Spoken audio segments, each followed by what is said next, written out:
kembali lagi di channel iLogo Indonesia, channel yang membahas seputar infrastruktur IT, terutama yang berkaitan dengan perusahaan. Nah, sekarang kita mau ngobrol-ngobrol lagi nih kayak biasa ya, dan narasumbernya udah ada di hadapan saya. Siapakah itu? Mari kita perkenalkan narasumbernya. Oke, perkenalkan saya Alex dari Comscope Indonesia. Nah, saya Suhalim, saya jadi distributor untuk produk Comscope ini. Wih, sekarang kita mau berkenalan lebih jauh lagi. Comscope itu apa sih, Pak? Jadi Comscope itu adalah perusahaan jaringan infrastruktur. Kita base-nya di Amerika. Jadi bisa dibilang Comscope adalah salah satu perusahaan infrastruktur jaringan yang pioneer di dunia structure cabling. Jadi dengan pengalaman lebih dari 4 dekade, terus kemudian juga dengan ribuan paten yang terdaftar di level global. Seperti itu. Secara produk, secara sederhana, mungkin teman-teman akan familiar dengan istilah kabel data, ya, baik itu kabel data tembaga maupun fiber optik. Oh ya, sering dengar tuh fiber optik. Dan Comscope itu juga termasuk salah satu yang biasanya mengutamakan research and development. Jadi biasanya paten-paten yang model-model sekarang yang kita ngomong modular, EJ45, LC konektor, konektor fiber, itu semuanya paten dari Comscope itu sendiri gitu loh. Oh, oke. Berarti kita sekarang ngomonginnya highlightnya cabling ya, perkabelan gitu. Nah, Betul. ngomongin soal cabling nih, Pak. Di pasaran tuh cabling tuh apa sih yang sering dipakai gitu loh di pasaran ini? Kan saya sebagai orang awam pengen tahu nih. Cabling yang paling umum dipakai gitu. Jadi kalau saya mulai dulu, kalau cabling itu biasanya semua perangkat-perangkat IT itu sekarang ini semua connect-nya ke cabling UTP. Ya, kita ngomong cabling ada dua ya. Cabling satunya kita pakai yang namanya tembaga, sama yang terbaru tuh untuk lebih high speed itu kita pakai yang namanya fiber. Fiber optik itu fiber tadi optik, ya. Kalau kabel tembaga itu namanya UTP. Jadi dulu kayak awalnya mulai dari telepon, tapi kan sekarang kalau kita lihat dulu tuh kita CCTV itu pakainya namanya koaksial kabel dulu ya. Kalau TV kita juga pakainya HDMI ya kan. Kalau nanti kita ada namanya access control dia pakai kabelnya namanya RS 342 gitu kan. Nah, sedangkan untuk sekarang ke depannya itu semua berbasisnya sekarang IP. Sedangkan berbasis IP itu semua memakai kabel UTP ini. UTP. Balik lagi ke UTP berarti. Betul. Bukan balik ke UTP. UTP itu unshielded to repair. Akan arahnya semua jadi satu UTP saja. Oh, oke. Jadi UTP pun juga mengalami juga perubahan-perubahan ya.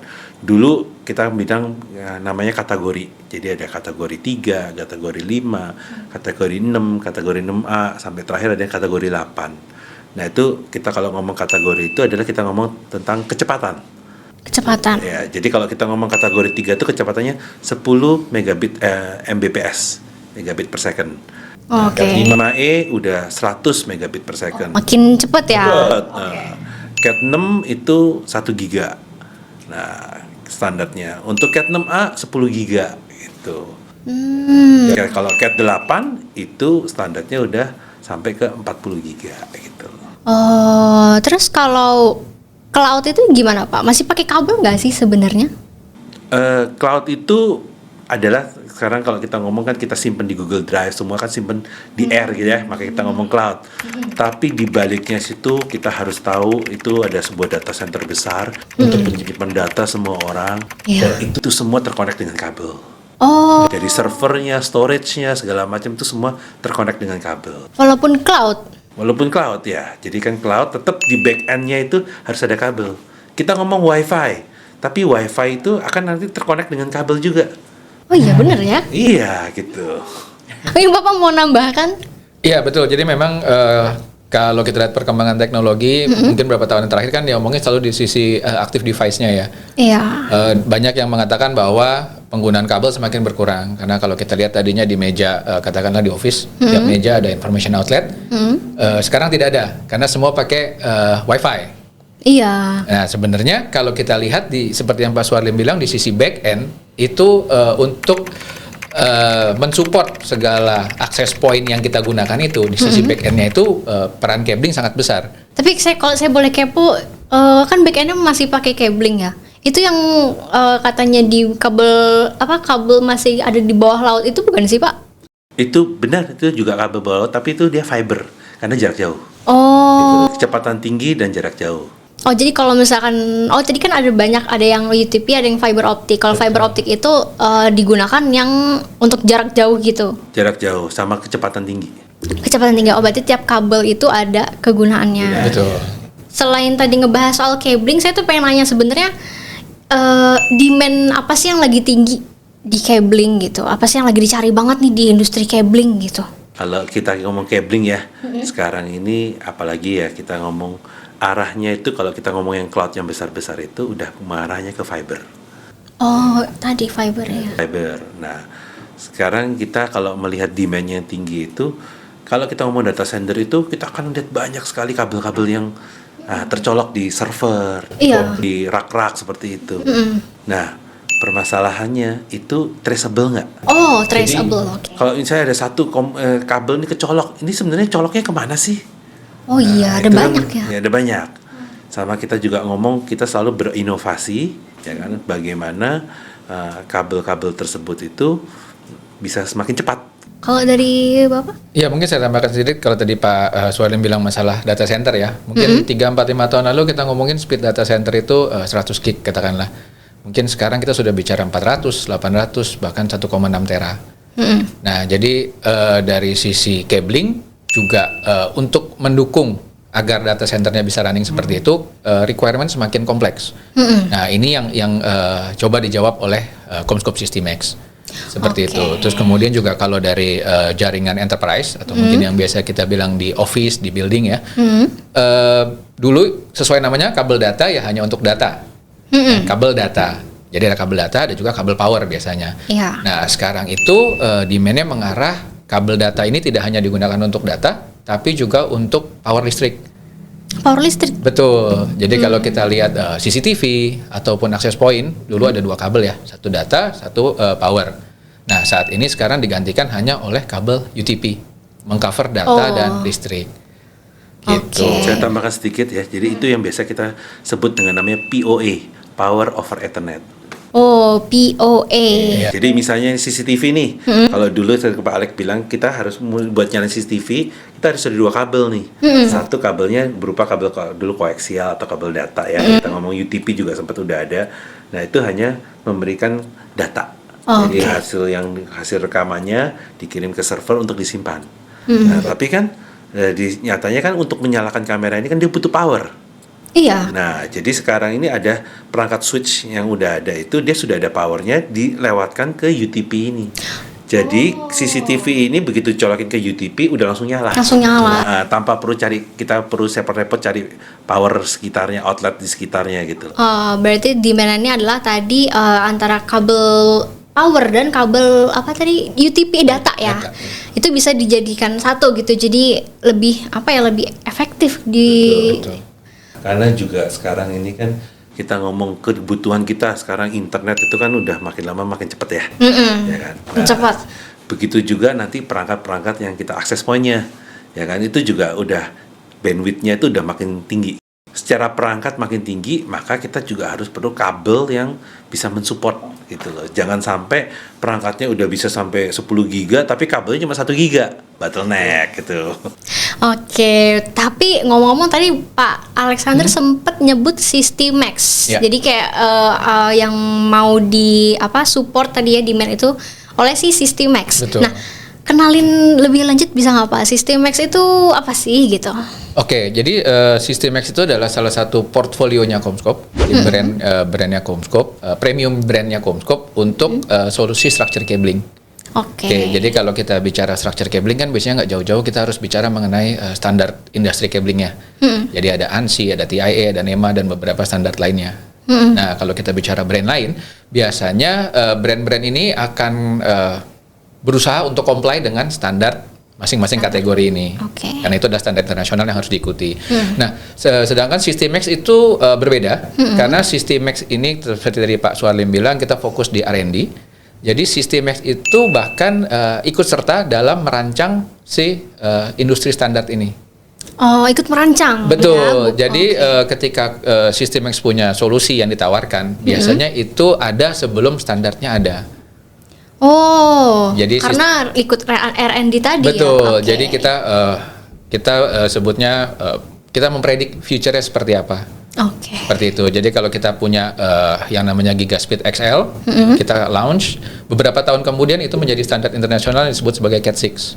Oh. Gitu. Dan juga beberapa standar-standar lainnya seperti itu. Jadi memang fokusnya System-X adalah innovation. Inovasi. Ya, Oh. inovasi betul. Oke, nah kan ada System-X sama System-X 2.0. Ya. 2.0. Betul. Nah, apa bedanya tuh? 2.0 versi lebih apanya nih? Jadi kita ngomong System-X 2.0 itu adalah suatu produk baru yang akan di-launching oleh CommScope sendiri. Oh, masih pre-release berarti. Pre-release, Ya? betul. Oke. Tapi harusnya Q3 ini udah bisa rilis gitu. Oke, boleh di ini nggak Pak? Ceritain sedikit gitu. Boleh. Jadi gini, tadi kita sempat bahas bahwa perkembangan teknologi kan begitu pesat ya. Jadi System-X 2.0 ini adalah jawaban dari CommScope untuk kebutuhan yang ada saat ini dan kebutuhan yang akan datang.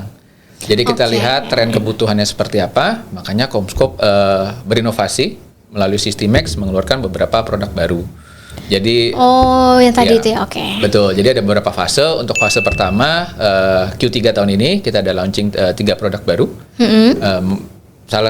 Mungkin saya jelasin sedikit. Boleh. Itu ada GigaReach, ada XL5, sama ada VisiPort. Jadi ya dari 3 produk tadi ya. Yang pertama adalah System-X GigaReach. Ya, jadi ini untuk menjawab kebutuhan di market akan device-device yang membutuhkan PoE tadi, Power over Ethernet. Oke. Karena tadi kan kita menggantikan kabel power dengan kabel data. Oh. Secara standar untuk PoE itu maksimum distance-nya, maksimum jaraknya adalah 100 meter. Oke, itu standarnya 100 meter. Standarnya 100 meter. Oke. Semua brand menggunakan standar itu. Nah, kalau dengan GigaReach ini kita bisa support up to 250 meter. Jadi 2,5 kali dari standar. Oke. Gitu. Kelebihannya apa? Biasanya kalau udah lebih dari 100 meter, itu ada beberapa opsi. Mungkin satu menggunakan repeater, dua mungkin dengan menambahkan telecommunication room, tiga atau mungkin mencari power outlet di sekitar device tersebut. Gitu. Nah, jadi dengan solusi GigaReach ini, kita menawarkan solusi yang lebih simple, lebih handal karena lebih sedikit perangkatnya. Dan juga secara cost akan lebih efisien. Karena kalau kita tambahin telecommunication room kan berarti kita akan butuh space lagi. Nambah lagi. Betul. Jadi itu kelebihan dari GigaReach. Oke. Terus selanjutnya Oke, yang kedua adalah XL5. XL5. System-X XL, Gigaspeed XL5. Oke. Nah, tadi kalau di awal kita sempat bahas ada kabel kategori 6 dan ada kabel kategori 6A. Iya. Tadi sempat disebut kalau kategori 6 untuk 1 giga, 6A untuk 10 giga. Nah, kita lihat demand di market itu dari sisi access point ataupun Wi-Fi yang sekarang kan sudah Wi-Fi 6, bahkan Iya. ada 6E dan 7. Nah, untuk 6E dan 7 ini salah satu requirement-nya adalah di sisi backhaul itu butuh akses hingga 5 giga. Oke. Jadi demand-nya 5 giga, Cat 6-nya 1 giga, opsi berikutnya adalah Cat 6A 10 giga. Ini ada di tengah-tengahnya nih. Oh, heeh. Jadi kalau kita menggunakan Cat 6 tidak 100% comply dengan requirement. Iya. Sedangkan kalau kita pakai Cat 6A bisa dibilang sedikit overkill. Tapi karena tidak ada opsi ya orang akan menggunakan Cat 6A. Iya. Nah, XL5 ini menjawab situasi ini. Gap itu. Betul. Oke. Jadi XL5 ini menjamin performance up to 5 giga. Oke. Gitu. Kembali lagi, jadi secara cost juga akan lebih efisien dibandingkan dengan menggunakan Cat 6A. Oke. Gitu. Nah, tadi ada 2, kan ada 3 nih. Satu lagi. Oke. Saya tambahkan dulu ya. Boleh. Oh, boleh, silakan Bapak. Jadi gini, di System-X pun juga kan kayak tadi kita ngomong jarak 100 meter, ya kan. Tapi dengan kita pakai GigaReach ini bisa sampai 250 meter. Dan untuk CommScope ini biasa kita kalau untuk cabling itu mereka biasa ada namanya warranty. Oh iya benar, Kalau warranty. CommScope ini, System-X ini dia menggaransi itu performance. Jadi tidak hanya menggaransi kabelnya yang rusak atau apa, tapi lebih ke arah aplikasinya. Jadi kalau bisa bisa jalan 5 giga dipakai pun nanti waktu dites harus jalan 5 giga aplikasi itu. Nah, berapa lama warantinya? Adalah 25 tahun. 25 tahun. 25 tahun. Wow. Oke. 25 tahun ini juga menggaransi untuk sampai ke yang bisa jalan PoE-nya itu tadi yang untuk gigahertz-nya tadi. Oh, jadi kayak sekalian gitu ya? Bisa. Oh, Dan saya rasa untuk yang gigahertz ini, untuk jarak 250 meter dengan PoE ini, saya rasa di brand lain belum ada ya, gitu. Saya belum dengar. Ya. Ini produk unggulannya dari CommScope gitu. wih. Oke, terus tadi ada GigaReach XL5.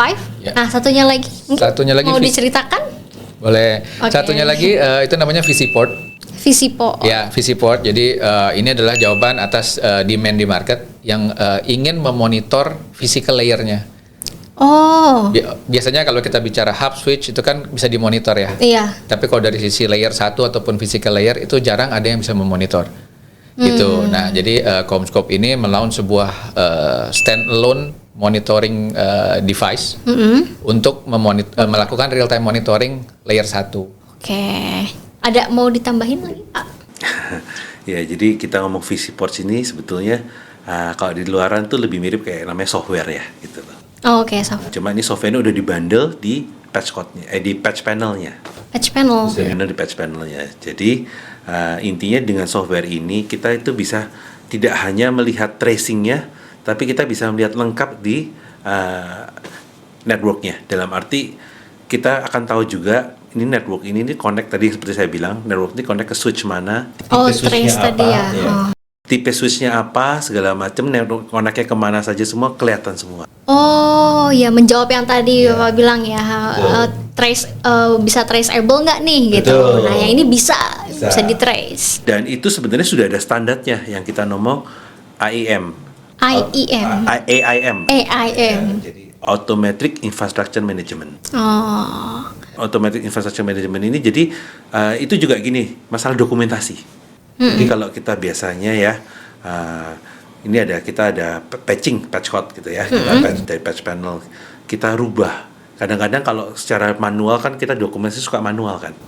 Dan ini tuh sebenarnya softwarenya juga bisa mengatur ini. Jadi waktu pindah dia akan detect bahwa ini pindah ke sini dan otomatis kita bisa lihat dokumentasinya juga berubah. Dan kita bisa trace ini pernah rubah kemana aja gitu loh. Oh, ini memudahkan banget ya, Iya. kayak yang tadi dibilang ya. Jadi nggak usah ribet gitu kayak ini Ribet langsung untuk kelihatan. manual documentation tuh. Karena biasanya kita suka dengan menggunakan manual documentation itu coloknya kita pindah colokannya gitu. Tapi kita nggak melakukan manualnya. Oh iya. Seringnya kan seperti itu. Coba colok udah nanti ganti tapi lama-lama lupa gitu loh. Dan akhirnya waktu mau ditres ini colok kemana ya, hilang semua. Tadi kemana ya gitu Iya ya? gitu. Oh, Karena bisa jadi orangnya udah yang pindahin udah keluar. oh iya. Jadi udah nggak tahu. Jadi biasanya banyak kita ngomong kuburan kabel. Saya nggak berani copot-copot, tapi karena nggak tahu ini trace-nya kemana, ya akhirnya wah ini udah penuh, saya nggak berani copot ya, dia harus beli perangkat baru lagi. Padahal sebetulnya port 1, port 2 udah nggak kepake, bisa dicopot gitu loh sebetulnya. Tadi kan menyebut Systimax XL5 ya. Nah, ada juga tadi kabel Cat6. Nah, sebenarnya apa sih Pak bedanya antara Systimax XL5 dan GigaReach kabel Cat6 yang biasa gitu? Jadi kita udah punya standar Cat6 tadi kan. Iya. Kelebihan dari XL tadi bisa sampai 5 giga. Oh. Ya, XL5 ya, kita bisa sampai 5 giga. Sedangkan itu walaupun kita ngomongnya Cat6 ya. Terus yang satu lagi kita bisa menggunakan PoE sampai 250 Meter tadi. Nah, itu perbedaan tuh salah satu kita kalau ngomong gigahertz itu di susunan kabel sama kopernya sih. Oh. Jadi kita ngomong Cat5, Cat6, Cat6A itu ya satu ya kita ngomong pertama besarnya tembaga. Besar tembaga.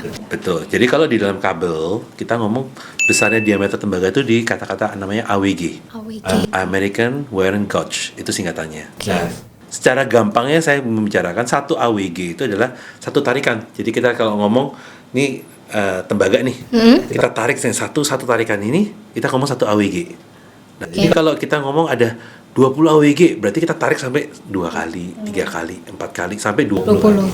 Jadi kalau saya tanya nih misalnya ke ibu nih, kalau 23 AWG sama 24 AWG itu kabelnya kecilan mana? 23 dong. Kan kita narik satu tarikan. Nah. Kalau ditarik makin kecil kan? Oh lebih tebel 23? Ya betul. Oh betul. Kira salah. Ya, enggak. Betul. Kabel 23 lebih juga karena 24 kalau tarik lagi tambah kecil lagi kan. Iya, heeh. Nah, jadi kita kalau ngomong Cat 6 pun juga biasanya juga ada dua nih. Ada yang 24 AWG sama 23 AWG. Nah, untuk yang GigaRage ini dia agak lain. Dia menggunakan 21 AWG. Nah, dengan lebih tebalnya ini itu yang kalau kita melewatin power ya kan, jadi itu ampernya itu jadi kabelnya nggak terlalu panas yang bisa mengurangin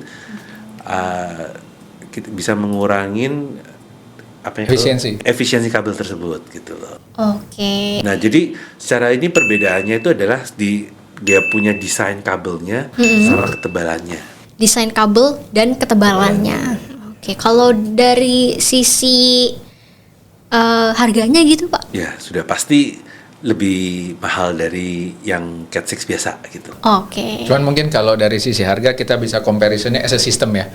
Karena dengan menggunakan kabel ini kan berarti kita tidak perlu pasang repeater, nggak perlu nambah outlet power, nggak perlu nambah telecommunication room. Jadi at the end as a system tetap lebih price kompetitif sih. Oke. Seperti itu. Terus kalau misalkan dari sisi kebutuhan?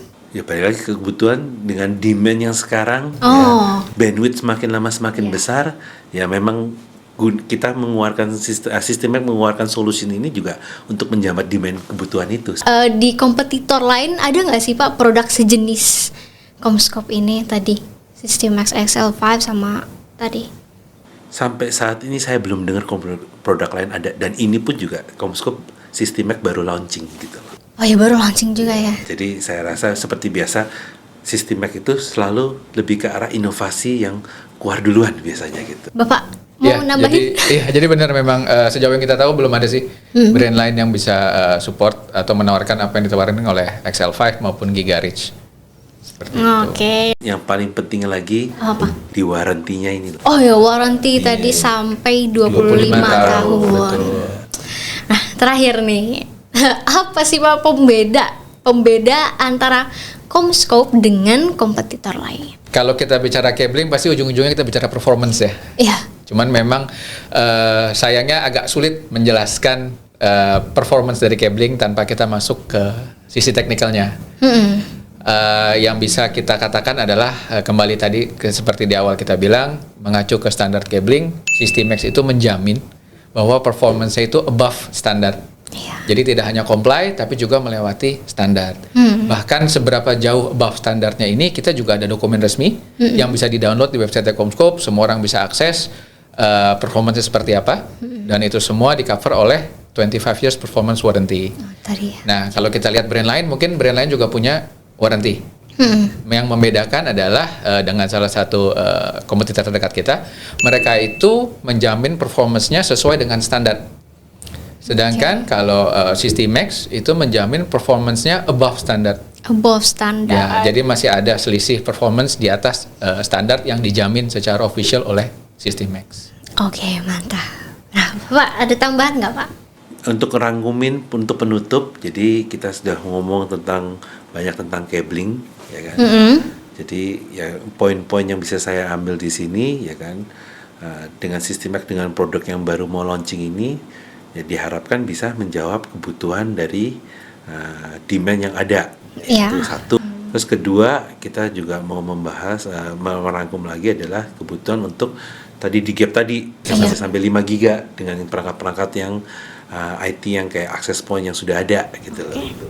Sama terakhir ya kita menjawab adalah kita ngomong visi port, bahwa kita untuk kedepannya kalau kita mau bisa melihat supaya bisa traceable lah semua, jadi automatic infrastructure management jawaban itu, karena secara AIM ini tuh secara dokumentasi ini sudah ada dan sudah mulai requirementnya sudah ada mulai di data center. Oke, mantap. Berarti CommScope menjawab segala gap dan demand yang tinggi di cablingan kayak gitu ya. Oke, mantap. Dan aku mau closing dulu ya Pak ya. Boleh. Oke. Sama ini sih satu lagi. Apa? Jadi ya untuk ini mungkin untuk yang closingan kali ini itu kita menjawab demand dari sisi UTP. Mungkin kedepannya kita bisa membahas solusi untuk yang fibernya, karena kita baru ngomong tentang UTP ya, belum ngomong fibernya. Oh iya, kita baru ngomong UTP ya dari tadi ya. Ngomong fiber. Oh iya. Oke. Nggak kerasa kita udah berapa menit tadi ya, udah hampir setengah jam apa hampir sejam gitu ngobrolin soal cabling ini.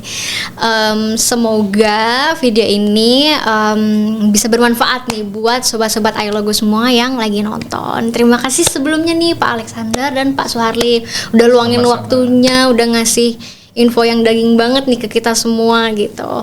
Terima kasih. Terima kasih. Semoga nggak kapok lo ngobrol. Oh, kan masih ada part 2-nya, Ditunggu fiber. Kapoknya nggak kapok berarti apa ya? Oke. Terima kasih semuanya. Jangan lupa like, komen, dan share biar nggak ketinggalan info selanjutnya dari kita. Oke, dadah, bye bye.